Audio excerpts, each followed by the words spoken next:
Bobby Heenan had a neck brace for something happened to him in the ring. And the funny thing was, for about 4 months, wherever he went, he had to wear that neck brace. If he went to get a pizza, if he was on a plane, wherever he was, outside of the wrestling ring, that neck brace was on. So the gimmick was, kayfabe. It was everything's on.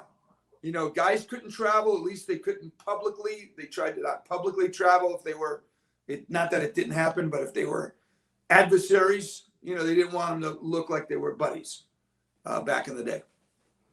Man, what did you think of Bobby the Brain? Because when you think about it, everyone that I talked to, everybody that was said smartest guy, quickest wit, but a bit of a wise ass, always cracking jokes. What did you think of the Brain? I was the young guy on the block there, so I totally respected what he did, and he was very cordial with me. I wouldn't say I was, friends with him. I didn't have too many beers with him. I don't recall. Maybe every now and then at the hotel bar, but he was a superstar. That's what he was. He was a superstar. He's probably the greatest manager of all time. Quick wit, great with Gorilla Monsoon.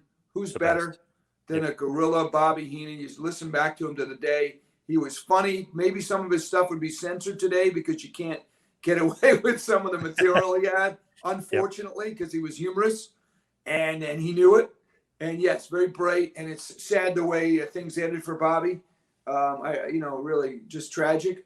But he was the best. To me, he was the best manager of all time. Totally agree. Absolutely the best. And him and Gorilla were probably my favorite tandem as an announcer. I mean, will you stop, John?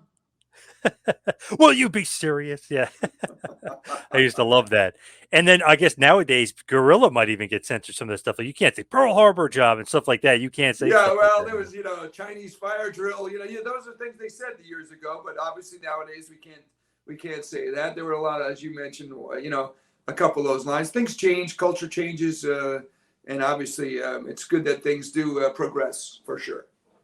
When you look at it, though, it's one of those things where I love it, and it was way different back then than it is now. I mean, they're not thinking anything along the lines of the way people think nowadays when they're saying some of the stuff they did. Some of that material is just great. There were sayings of the day. I mean, everybody said those kind of things. I just saw Zippity Doo Day was removed from the Disney World.